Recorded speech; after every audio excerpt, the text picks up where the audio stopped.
салом алейкум ҳамватанони гиромӣ, аъзоёни гурӯҳи ангур ва буғ. ман ҳозир ба шумо нашонамоии ангурҳои амрикоиро нишон медиҳам. мана дар ҳамин ҷо се ангур шинонда шудагӣ аст.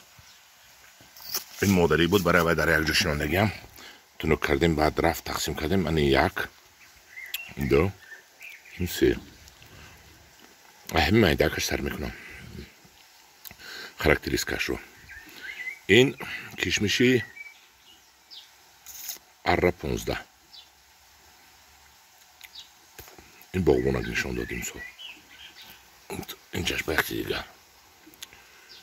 ин худо хоҳад беҳтарин ангур аст ки дар ҷаҳон, дар бозори ҷаҳонӣ бисёр мавқеи калон дорад. бисёр мавқеи калон дорад. дар гугл арра 15 гуфта виноград, арра 15 гуфта занедагар ба шумо хушаи калонашро нишон медиҳад. мегузарем ба дигар ангур. ангури афсона, кишмиши амрикоӣ, хеллоуин. дар смешни пальчики мегӯянд дар вай худи амрико, дар украина хеллоуин мондан, мо афсона мондим. дар ҳақиқат афсона барин, чунки бинед ки мана инашро бинед. ин афсона, кишмиши афсона бисёр мебастааст. мана ин ҳамашон хуша дорад, ҳар як навдаашро хуша дошт. ман бисёрашро бурида пайванд кардам. ин буд афсона. хай пазад мебинем. ана ин знаменитӣ кишмиши номдори беҳамто. боло рафтааст, дароз шудааст. хай соли оянда худо хоҳад қаламчааш арзон мешавад, дастрас мешавад ва ман меваашро ба шумо нишон диҳам. ана ин меваи ангури кишмиши беҳамто. ана ин нофдоракаш, амин признаки брендаш ҳамин нофаш аст. ноф дорад. ин сиёҳ мешавад худо хоҳад. баъд мебинем ин ҳамон афсона.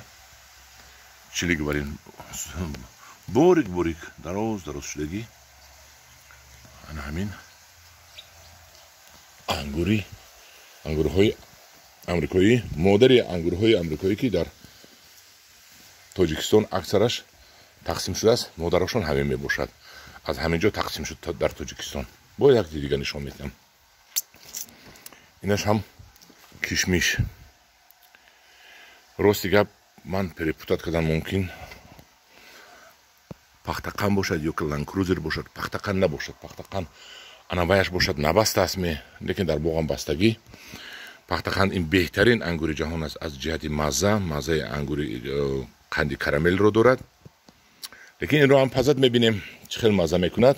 барои чи майда, барои ки ин ангур соли гузашта шинондам, на як сола шудагӣ, аллакай бастагӣ. ангур кай кадом вақт хушаш калон мешавад, 6-7 сола шавад, худаш ба қувват шавад, бузбала шавад, ба ҳамон вақт хушаш калон мешавад.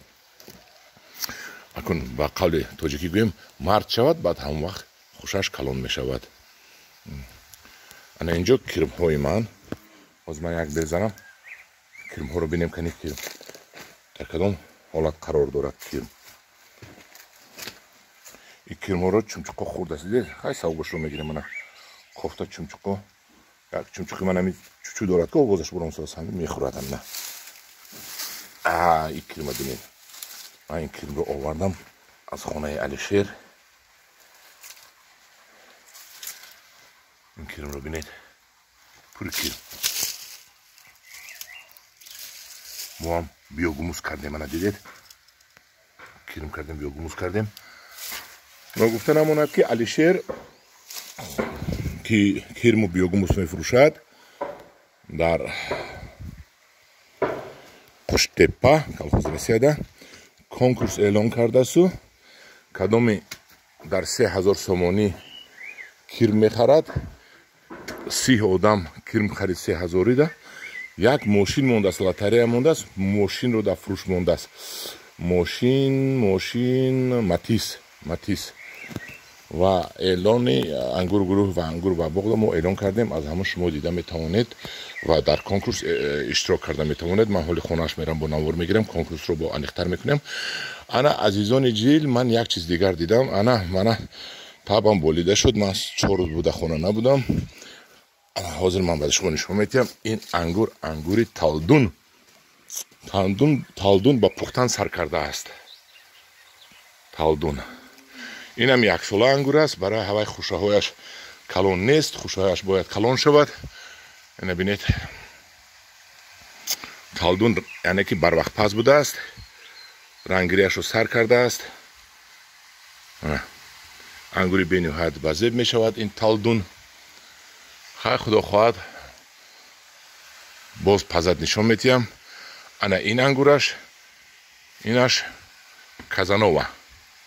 اینم به نهایت انگوری خوشرو می شود. انگوری کلون می شود و پزد به شما نشون میدیم. شما همتون از همین قلمچو خدا خواهد آینده دسترس میکنید. انیدرش رو نامش رو نمیدونم. بسیار بستگی خوشروی کلون بستگی برای که چون که این انگور الکه کلون شد. کلون جسمان کلون شده سالان خورده است. سالان یک 3 ساله است. نامش رو نمیدونم. پزد من به شما نشون میدیم. خیلی انگورهای جونونه من آوردم برای شما از خارج کشور که خلق تاجیکی ما از انگورهای زامورسکی خریداری کرده، انگور پروری کرده. یک صاحب مبلغ شوند. من این انگورچه ها مانیکور فینگر است. پرزیدنتی از سال گذشته یک مایده چهش مانده بود. من شیناندم کلون شد. من این بهار خریدارهای خودش رو انتظار می شود. این انگورچه ها ما ولی این چکنکه میکنیم. قلمچه رو خیلی چکنکه کنید. من این توچکه راست دارد. من این پنجه زدگی است. بینید ده انا پنجه زدگی. این پنجه زدگی رو قلمچهاتون رو گیرید. قلمچهاتون دراز میشد. کدومش دو نوده دارد. یک نودهش رو کنده گیرید. یک نودهش رو مونید که با بولو رود. این دراز میشود. انا هم خیلی من سهر روز قطعی شما با یک تا نوارچه گرفته برای طبع شما بولیده شود. گفته پرتفتم. با همین چختکیم یک ماندارین نشون تیم در شما. ماندارین در کدام حالت قرار دارد. انا ماندارین ما ماندارین بوی نبینید. ماندارین هایش رو هم بست است که اگر این زرد نشود و نریزد. سالی گذشته زرد شده ریخته بود. انا یک تا دیدم هم خیلی میشود بعد بیساره حاضر الکه بگمونم نمیشود چون که گذشت این سیزونش. من هم خیلی میشود میریزش. این رو من سببش رو نمیدونم. من در این بسیار بست است. دیدید به هر حال من میریزد. همین به هر حال رفته میریزد لیکن بسیارش میموند. من همین خیلی